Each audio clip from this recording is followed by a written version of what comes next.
Hey everyone, I'm Amelia, and tonight we're talking about a company that may have changed the future of humanity forever. Just a few years ago, almost nobody had heard of OpenAI. Now, its technology is everywhere. From ChatGPT to AI-generated videos to machines that can write, speak, code, and think faster than most people ever imagined. But behind the explosion of artificial intelligence is a story filled with power struggles, billion-dollar deals, internal chaos, and one of the most shocking CEO battles in Silicon Valley history. This is the rise of OpenAI. OpenAI is currently valued at over $150 billion. It is a massive entity that influences the global economy and international security, yet it remains defined by internal power struggles and ongoing debates over AI ethics. This global influence began with the 2022 release of ChatGPT, a product that launched a new technological revolution and made artificial intelligence accessible to the general public. Before building this software empire, Sam Altman was a student at Stanford. He eventually dropped out to pursue his own business ventures, marking the start of a rapid ascent through Silicon Valley. Altman's first startup, Looped, led him to Y Combinator. By 2014, he had become the organization's president, building a network of power so extensive that Y Combinator founder Paul Graham once remarked, "If you put Sam on a deserted island, a few years later he would be king." The engine behind OpenAI wasn't just technical expertise. It was Altman's ability to navigate and consolidate power within the world's most competitive tech ecosystem. In 2015, the AI landscape was a monopoly. Google controlled the vast majority of the world's top talent, leaving very little room for competition or independent research. Elon Musk grew increasingly concerned that this concentration of power could threaten the survival of humanity. He believed that unchecked AI, controlled by a single corporation, posed an existential risk. To create a counterweight to Google, Musk joined forces with Sam Altman, Greg Brockman, and Ilya Sutskever to found OpenAI in late 2015. They designed the organization with a specific mandate. It was to be a nonprofit dedicated to open-source research that would serve all of humanity. This founding mission established a direct paradox. The lab was created specifically to prevent the rise of a closed, profit-driven tech empire. Despite having over $1 billion in committed funding, the early days were chaotic. The team didn't have an office and instead ran their operations out of Greg Brockman's apartment. There was no initial focus. The researchers experimented with everything from robotics to training AI to play the video game Dota 2, operating under a philosophy of trying things to see what happens.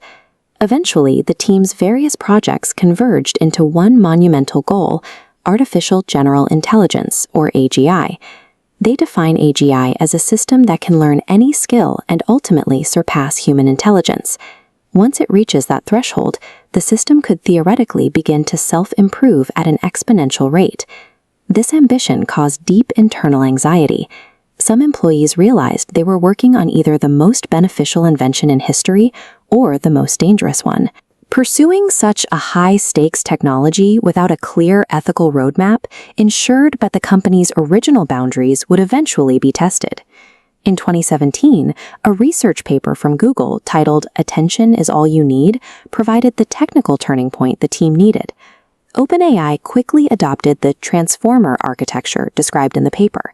This technology allowed their models to process massive datasets and handle multiple complex tasks at once, leading to the creation of GPT. Training these GPT models required a staggering amount of information. OpenAI began scraping the internet on a massive scale, pulling in books, articles, and millions of websites to fuel the system. This led to immediate controversy. Critics and copyright holders pointed out that OpenAI was using proprietary data and copyrighted work without permission. The company's response mirrored a classic Silicon Valley mantra: build first, apologize later. In their pursuit of a system that could learn everything, OpenAI chose to prioritize the acquisition of data over the legal concerns of publishers. For the leadership, the goal of creating this technology justified the compromise. By 2018, the idealistic mission began to fracture. Elon Musk's growing interest in AI for Tesla's self-driving cars created a direct conflict of interest with the board. Musk attempted to take full control of OpenAI, proposing that he become CEO and merge the organization into Tesla. The board rejected Musk's proposal. Shortly after, Musk left the board of directors and withdrew his financial support. Musk's departure removed the primary financial backing that allowed OpenAI to exist as a nonprofit. Without his funding, the organization faced an immediate existential crisis. By 2019, the leadership faced a harsh reality. The computing power needed to achieve AGI was far too expensive for a nonprofit budget to sustain. To stay competitive, OpenAI switched to a tap-to-profit model. This change allowed them to attract massive investments from venture capitalists and corporate partners.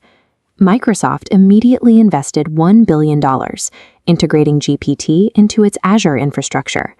This made OpenAI heavily dependent on Microsoft's hardware and servers. The company has moved far beyond its origins in a San Francisco apartment. It is now a highly capitalized corporate entity at the center of the global tech industry. That accumulation of capital stems directly from late 2022, when a small research lab launched a text generator called ChatGPT. This chart visualizes the application's daily user growth.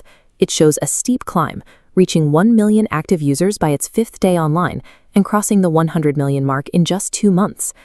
When we expand the axes to compare this trajectory against older applications like Instagram or TikTok, the disparity is stark. ChatGPT became the fastest adopted internet application in history. Almost overnight, a tool built for internal academic research became a ubiquitous utility, equipped with enough leverage to influence the global economy and international politics. But scaling at this speed strained the organization's internal architecture. Behind the doors of the Pioneer Building in San Francisco, the workforce split into 2 distinctly opposed camps. The product faction wanted to capitalize on the momentum. They pushed to commercialize the technology, demanding rapid public deployment for every new iteration they developed. The opposing safety faction warned against acceleration.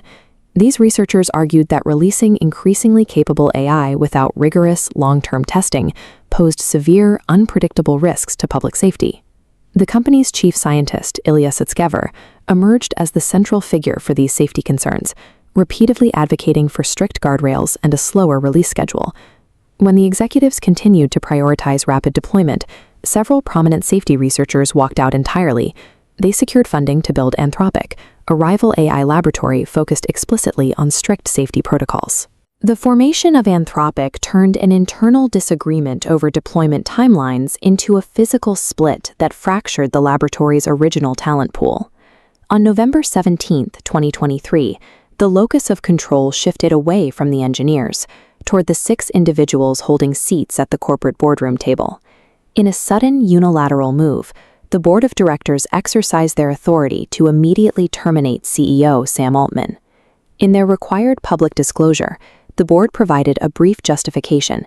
They stated Altman had not been consistently honest in his communications with them. Removing the most visible executive in the tech industry triggered immediate chaos.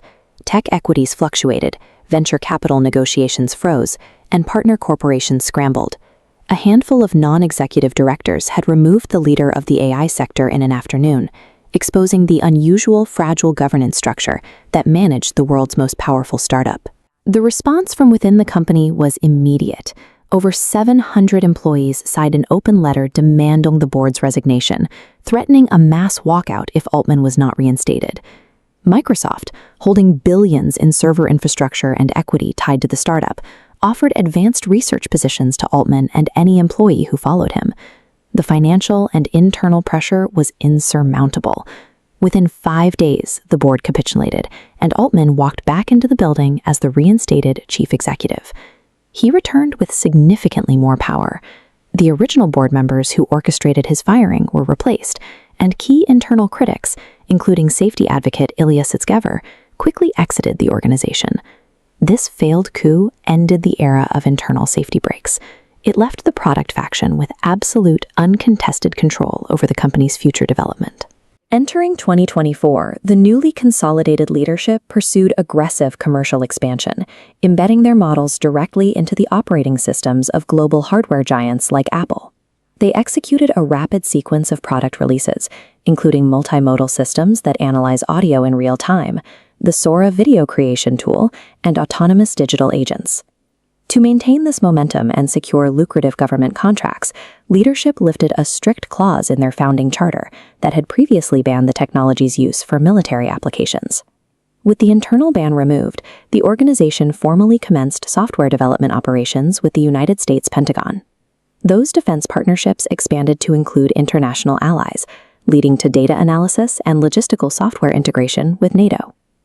But scraping the internet for the massive datasets required to build these military and commercial systems triggered intense legal backlash, resulting in class action lawsuits regarding data copyright and civilian surveillance.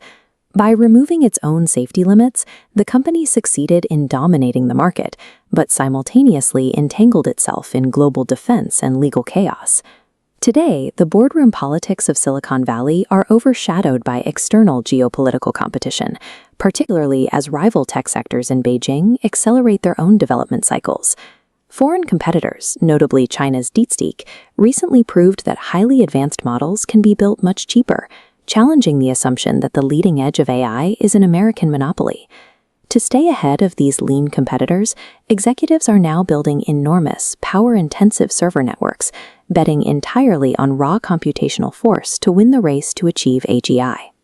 The struggle for control inside the company is over, but it has triggered a larger transition.